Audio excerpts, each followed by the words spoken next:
Good day. How you doing? We're moving along in this challenge of being intimate and learning to hear God's voice more. I wanted just to recap why we're doing this, because if you've come in and you've missed some of the earlier videos, you might be a little bit unsure about what's happening. This challenge is going on for 30 days, and I think we're on day 13 on this video. And its aim was to develop our intimacy with God and learn how to listen to his voice and to activate the angelic around us and partner with them to advance the kingdom. So that's the purpose of the challenge. And let's talk about today's topic. So the topic I want to bring to your attention today is the gift of speaking in tongues. Now, there has been over the year great divide between Christians that have and have not got tongues.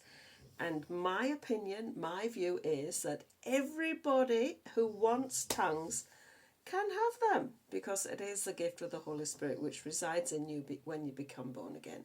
There's obviously some seeking of that gift, and there is a process that we have to go through to actually see that gift operate in our lives. And I love to take people through that, learning how to actually activate that gift in their lives. That's one of the main things that I do when I go on mission.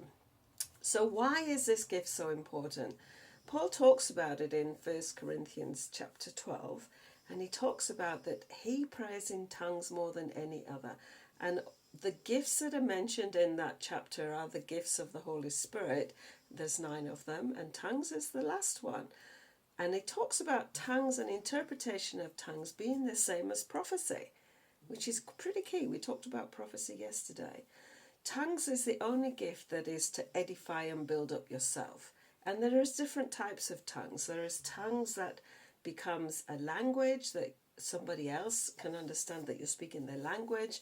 There is the tongue that you, in your own private worship towards God, and there's a tongue that is in corporate worship. So the different aspects of tongues. The corporate worship one is generally accompanied with an interpretation of the tongue, and then it is the same as a prophecy.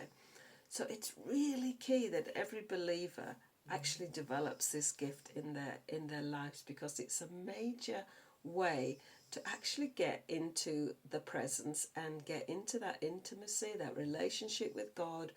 You can start off by praying in tongues as you start into your meditation, and it's just, I can't emphasize enough how important it is to actually grab hold of this gift and start to use it. Pray in tongues daily. I don't always do that, confessions, but you can do it in many ways. You can do it driving your car, you can do it doing your housework, you can do it quietly in the supermarket, and you can do it while you're going walking the dog. There's lots of ways that you can pray in tongues, and this will just activate your spiritual senses to a greater degree. And just do it. Don't let it be a gift that you, I speak in tongues, but I just have it on the shelf, but I don't actually do anything with it, because you are losing a really important tool that you have as a believer to actually develop that relationship and your intimacy with God. So from tomorrow's video onwards, we're going to talk a bit more about activating the angelic around and just walking hand in hand and learning to partner with them as you advance the kingdom in your place, your sphere of influence. So join tomorrow. If you haven't done already, hit subscribe and like the video, share the video, get this out there and just help the message get out to those that you think might be interested. Just tag a few people and say, hey, watch this video. Catch you tomorrow. Be blessed and be a blessing.